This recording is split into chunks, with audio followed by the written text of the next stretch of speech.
ป๊าดตัวพี่น้องปลากระเจ้าจูดระเบิดข่าวเปื้อเลยจูดแล้วก็หนีปลาเน่าฟูเอื้อมเลยนี่ถึงแล้วพี่น้องปากคู่สองเลยสามเลยสุดยอดพี่น้องปากไงประสูด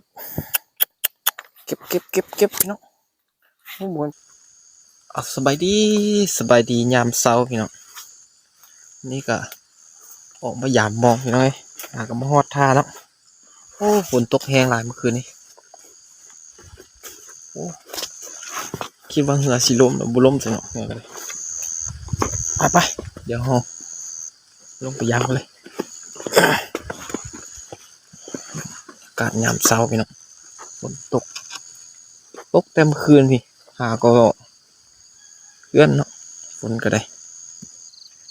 บรรยากาศเศร้าๆมาให้พี่น้องเลยครับสมเนาะนี่เป็นหาดทรายหาดวังเพิ่งเนาะพี่น้องเนาะไปเดี๋ยวเราลงไปยามกันเลยเดี๋ยวซ่าน้ำเหือโอ้น้ำของเหือไหล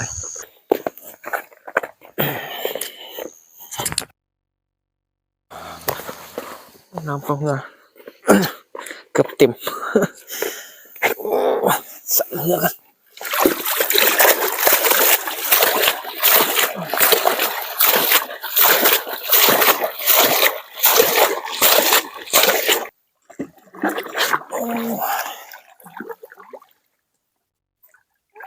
ไปดูกันเลยพี่น้องเอ้ย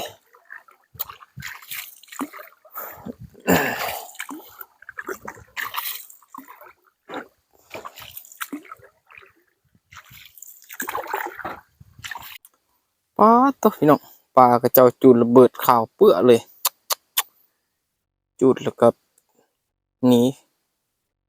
ปลาเน่าฟูเอื้อมเลยยายน้ำสายน้ำนี่ไหลมาตะพูนถึงพุ่นโอ้ดับศูนย์พวกนี้เห็ดเน่าเบิดยายเป็นน้ำพี่น้องขาวๆนี่แม่นเบิดเลยนี่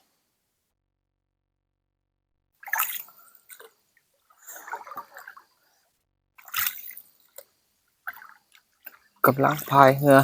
พยายามมองพี่น้องเลยโอ้ไก่เติบบอลเอาใส่กันเลยนะครับเศร้าๆไม่มีหมอกน้ำหมอกเนาะฝนตกเมื่อคืนก็งามเศร้าพี่น้องเลยนี่ก็เป็นหาดเนาะหัวหาดนี้เนาะว้ายลองพายไปเนาะ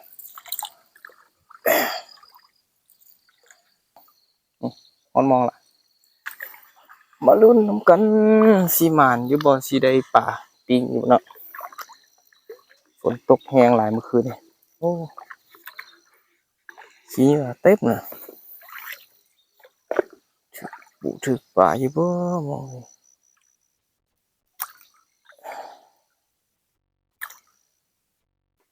โอ้มาละพี่น้องเห็นละปลาดุกกระทึกมองพี่น้องอ๋อปลาดุกมาแต่ทางใดเนาะมาถือบ่โอ้โหขี้สายถมบนมัดหมอกโอ้ปลาดุกถึกมองขี้เหยื่อกระไรดีปลาดุกพี่น้องปลาดุกโอ้ปลาก่อนโอ้ระวังมันปักมือพี่น้องปลาดุกเนี่ยปักมือโอ้ปักเงียงมันปลาดุกน้ำมังพี่น้องบุอีลีหรอบุค่อยได้เลยปลาดุกน้ำมังนี่โอ้ใส่สวยๆพี่น้องเก็บไปก็ไม่อันนี้แหละโอ้โธ่อ้าวถึกปลานี่วะนี่ถึกปากพี่น้องคล้องเป็นคล้องนี่เป็นตาให้คล้องอยู่สินะปลาเอาไปพันอันเนี้ย คงได้ปลาเนี่ยโอ้โถห่วยอย่าหลุดนะเว้ยหักไม่ออกกันโอ้เดี๋ยวนี่เดี๋ยวเอาไม้อันนี้กันตายมันหลุดหรือเปล่า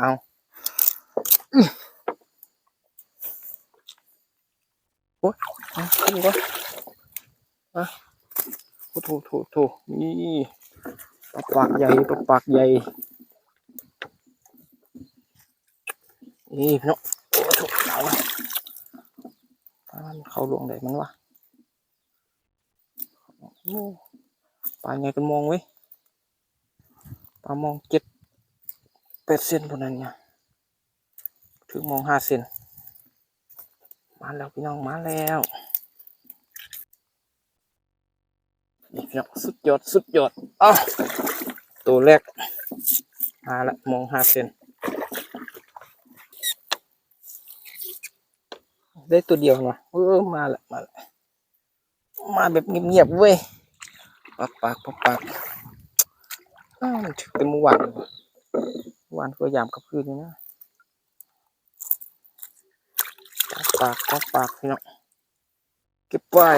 เกือบนอน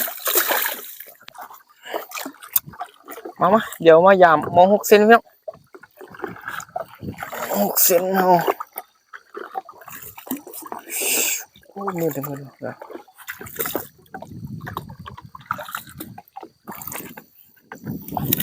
นี่ยเต็มปาก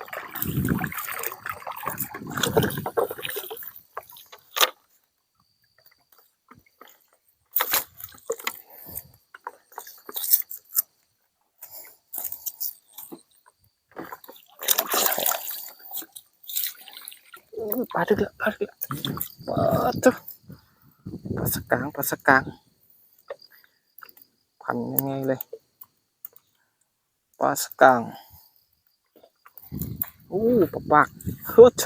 มาคู่แพ็คคู่ก็แนวนี้ตัวยามมองนี่ว่าถึกแต่กระปูเว้ย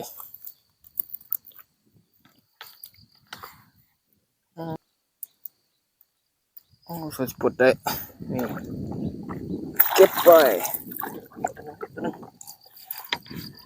ปากใหญ่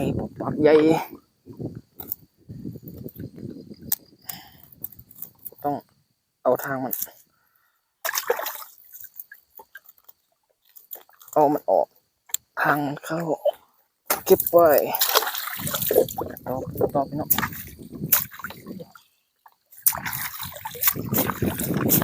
เอาเป็นคลองบุญเนาะ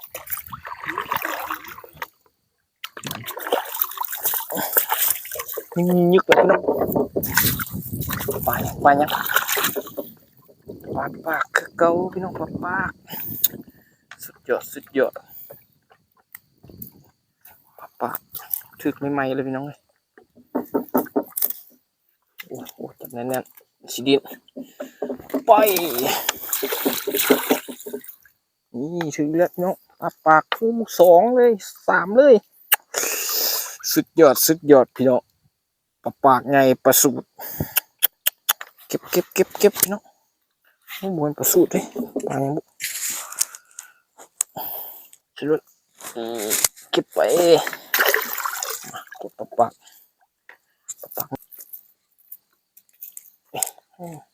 มาหมานตอนสุดท้ายพี่น้องเลยคิดว่าจะไปได้ปลาปิ้งก็ได้มั้ยใส่ใหญ่เลยตัวนี้เก็บไปพี่น้องนี่ปากพี่น้องได้อยู่เลยใส่งามพี่น้อง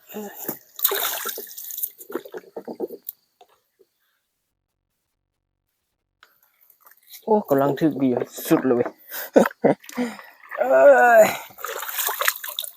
กำลังถึกที่สุดเลย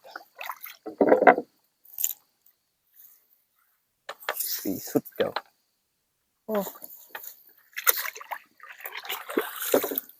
มานมองตัวนี้สุดพอดี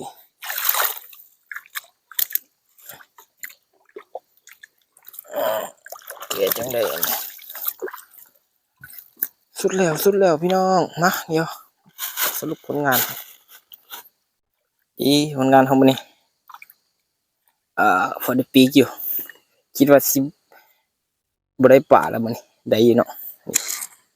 มาได้น้ำมอง6 เซนตอนสุดท้ายแล้ว